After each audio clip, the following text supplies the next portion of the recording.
मैं एम अली हैदरी आप सभी का Haidari study point YouTube channel पे खैर मकदम करता हूँ। आज की अपने इस वीडियो में हम लोग उर्दू पेडागोजी के कुछ इम्पोर्टेंट क्वेश्चन को डिस्कस करेंगे जो कि सीटेट और अन्य सभी राज्यों की शिक्षक पात्रता परीक्षा के लिए बहुत ही महत्वपूर्ण है। तो चलिए शुरू करते हैं। आज का हमारा पहला सवाल का ये जरा कि मुआलजाती तालीम की कामयाबी मुनहसर होती है। मुआलजाती तालीम किसे कहते हैं इसके बारे में मैं थोड़ा सा बता दूं। इसको अंग्रेज़ी में रेमेडियल टीचिंग कहा जाता है, यानी कि ऐसी टीचिंग जिसमें पहले हम बच्चों की प्रॉब्लम्स का पता लगाते हैं। जब बच्चों की प्रॉब्लम हमें पता चल जाती हैं तो उस प्रॉब्लम को दूर करने के लिए जब हम टीचिंग करते हैं तो वही टीचिंग रेमेडियल टीचिंग कहलाती है। तो रेमेडियल टीचिंग की जो कामयाबी है वो किस बात पर मुनहसर होती है? उपचारात्मक शिक्षण की सफलता किस बात पर निर्भर होती है? क्या निज़ामुल औकात यानी कि समय सारणी टाइम टेबल पर मुनहसर होती है, या फिर लिसानी कवायद की जानकारी यानी कि भाषिक नियमों के ज्ञान पर निर्भर होती है, या फिर परेशानियों की वजूहात की सही पहचान पर? तो अभी हमने जाना कि रेमेडियल टीचिंग क्या होती है। तो रेमेडियल टीचिंग की कामयाबी की बात करें तो वो मुनहसर होती है परेशानियों की वजूहात की सही पहचान पर। जब हमें ये पता चल जाएगा कि बच्चे को क्या प्रॉब्लम है और उस प्रॉब्लम की सही वजह को जान लेने के बाद जब हम रेमेडियल टीचिंग करेंगे तो हमारी रेमेडियल टीचिंग सक्सेसफुल होगी। यानी कि हम कह सकते हैं कि मुआलजाती तालीम की कामयाबी परेशानियों की वजूहात की सही पहचान पर मुनहसर होती है।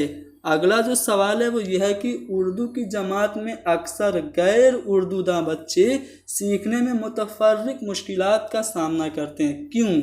आपने देखा होगा कि ऐसे बच्चे जो कि उर्दू नहीं जानते हैं लेकिन जब वो उर्दू पढ़ने की कोशिश करते हैं तो उनको बहुत सारे मुश्किलात का सामना करना पड़ता है। ऐसा क्यों हो रहा है?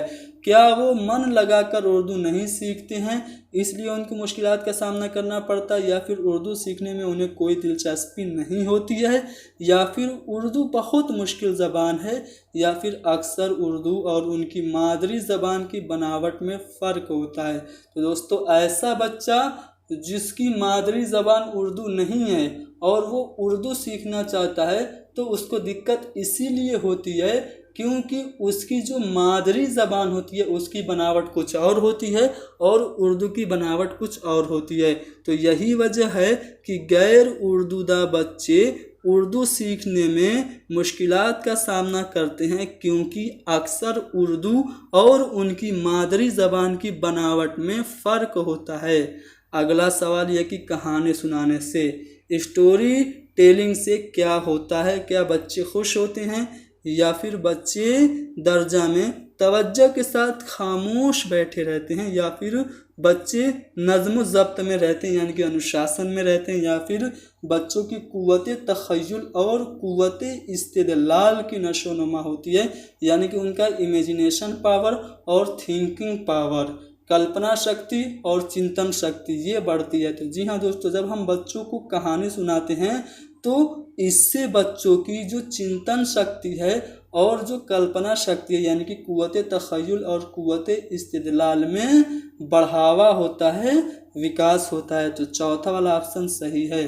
अगला जो सवाल है वो यह है कि बच्चों को लिखने की महारत का अंदाज़ा कद्र करने के लिए सबसे बेहतर तरीका कौन है? अगर आप चाहते हैं कि बच्चों का राइटिंग स्किल का इवेल्युएशन करें तो उसके लिए सबसे बेस्ट जो मेथड है वो क्या है? क्या उनसे अपने तजर्बात लिखवाना है, या फिर इमला लिखना है, या फिर सबक से मुताल्लिक सवाल और जवाब लिखना, या फिर नकल लिखना?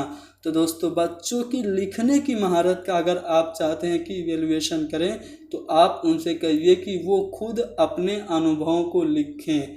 जब वो अपने अनुभव को लिखेंगे तो इससे आप अंदाज़ा लगा पाएंगे कि बच्चों का जो लिखने का जो कौशल है यानी कि जो उनकी राइटिंग स्किल है वो कैसी है। अगला जो सवाल है वो ये है कि घर के काम यानी कि होमवर्क से मुताल्लिक कौन सा बयान दुरुस्त है? 4 बयान जो कि होमवर्क यानी कि घर के काम से रिलेटेड है, कौन सा बयान सही है? पहला है, घर का काम वालिदैन को मसरूफ़ रखने के लिए अच्छा ज़रिया है। दूसरा है कि बच्चों की सलाहियत और सतह के मुताबिक घर का काम देना चाहिए, या फिर घर का काम दर्जा में दिए गए काम की मश्क है, या फिर घर का काम देना अशद ज़रूरी है। तो देखिए दोस्तों, यहाँ पे अगर मैं घर के काम की बात करूँ तो हमें बच्चों को होमवर्क ऐसा ही देना चाहिए जो उनकी सलाहियत और मानसिक स्तर के अनुकूल हो। ऐसा नहीं कि क्लास 5th में पढ़ने वाला बच्चा है और उसको आप इंटीग्रेशन और फिर जैसे समाकलन आकलन मैथ में दे दीजिए या फिर त्रिकोणमिति दे दीजिए, ऐसा नहीं होता है। होमवर्क हमें बच्चों को वैसा ही देना होता है जैसा उनका मानसिक स्तर होता है, जैसी उनकी क्षमता होती है। तो यहाँ पे जो दूसरा वाला कौल है कि बच्चों की सलाहियत और सतह के मुताबिक घर का काम देना चाहिए, ये बयान होमवर्क यानी कि घर के काम से मुताल्लिक दुरुस्त है, सही है। तो दूसरा वाला ऑप्शन सही है। अगला जो सवाल है वो ये कि नर्सरी क्लास में कौन सा मौजू सबसे बेहतर है? प्री प्राइमरी यानी कि नर्सरी क्लास में कौन सी थीम बच्चों के लिए सबसे ज़्यादा बेनिफिशियल है? पहला है मेरा स्कूल, दूसरा मेरा घर, तीसरा मेरा प्यारा दोस्त, या फिर मेरा पड़ोस। तो दोस्तों, नर्सरी का बच्चा है, अभी वो स्कूल में नहीं आया तो वो स्कूल के बारे में क्या कुछ लिख पाएगा? वो उसके अभी दोस्त भी उतने ज़्यादा नहीं बने हैं, अभी वो घर में ही रह रहा है, तो घर के ही बारे में वो सबसे ज़्यादा तरीके से समझ पाएगा। तो नर्सरी के क्लास में जो सबसे अच्छा मौजू होना चाहिए एक स्टूडेंट के लिए, वो मेरा घर होना चाहिए, माई फैमिली या मेरा घर। तो यहाँ पे बी वाला ऑप्शन सही है। अगला जो सवाल है वो ये है कि एक बच्चा किस मर्ज में मुब्तला है जो कि सा और वाज न्यूक्लियर और अनक्लियर में फ़र्क नहीं कर पा रहा है। यानी कि बच्चा सा को वाज पढ़ रहा है, न्यूक्लियर को अनक्लियर पढ़ रहा है। तो क्या उसको डिसलेक्सिया है, डिसकैलकुलिया है, लफ्ज़ जम्बलिंग यानी कि वर्ड जम्बलिंग है, या फिर डिस्फोर्मिया है? तो दोस्तों, अगर कोई भी बच्चा सा को वाज पढ़ रहा है और न्यूक्लियर को अनक्लियर पढ़ रहा है तो उसे पढ़ने में दिक्कत है, यानी कि उसको डिसलेक्सिया है। दोस्तों, लर्निंग डिसेबिलिटीज़ यानी कि जो लर्निंग डिसऑर्डर होता है उससे रिलेटेड कुछ अहम पॉइंट जो कि एग्ज़ाम के पॉइंट ऑफ व्यू से इम्पोर्टेंट मैं आपको बता दूं। सबसे पहले जान लेते हैं डिसलेक्सिया क्या होता है। तो डिसलेक्सिया, इसमें जो सीखने की दुश्वारी, ये जो सीखने की दुश्वारी है, इसमें तलबा को पढ़ने में मुश्किलात आती है, यानी कि पढ़ने से रिलेटेड प्रॉब्लम को हम लोग डिसलेक्सिया कहते हैं। क्यों? क्योंकि वो बहुत से हरूफ में फ़र्क नहीं कर पाता है। जैसे मैंने अभी बताया ना, सा को वाज और न्यूक्लियर को अनक्लियर पढ़ता है। जैसे र को वो र पढ़ेगा तो र और र में वो फ़र्क नहीं कर पाता है, तो वो बच्चा डिसलेक्सिया में मुब्तला है। अगला जो पॉइंट है वो है डिसग्राफिया। डिसग्राफिया क्या होता है? डिसग्राफिया में लिखने से मुताल्लिक प्रॉब्लम होती है, उसी को हम लोग डिसग्राफिया कहते हैं। तो डिसग्राफिया लिखने से मुताल्लिक परेशानी को कहते हैं। इसमें बच्चा या तो सही से लिख नहीं पाता या फिर उसकी लिखावट ठीक नहीं हो पाती। आमतौर पर ऐसा क्यों होता है? आमतौर पर इसकी जो वजह होती है वो हथेली या उंगलियों में कोई कमी की वजह से होती है। इसके अलावा दिमागी तवाज़ुन बिगड़ जाने से भी यह दुश्वारी मुमकिन है। यानी कि डिसग्राफिया में कभी कभार जो मेंटल डिसऑर्डर होता है तो वो भी एक रीज़न बनता है डिसग्राफिया का। अगला जो है वो है डिसकैलकुलिया। डिसकैलकुलिया क्या होती है? तो रियाजती खराबी यानी कि मैथमेटिकल प्रॉब्लम को डिसकैलकुलिया कहते हैं। अफेजिया क्या होता है? तो ज़बान और मुवासलात से मुताल्लिक दुश्वारी को, यानी कि भाषा और संप्रेषण, लैंग्वेज एंड कम्युनिकेशन से रिलेटेड प्रॉब्लम को हम लोग अफेजिया कहते हैं।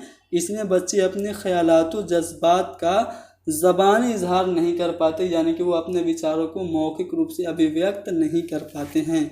अगला जो पॉइंट है वो है एलेक्सिया। एलेक्सिया क्या होता है?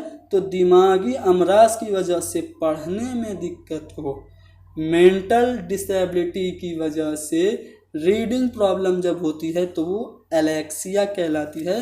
एप्रेक्सिया क्या होता है? तो ये एक किस्म का जिस्मानी मर्ज है, ठीक है, फिजिकल डिसऑर्डर है, जिस्मानी मर्ज है एप्रेक्सिया। इसमें आदमी लिखने, चलने, बोलने वगैरह से कासिर होता है।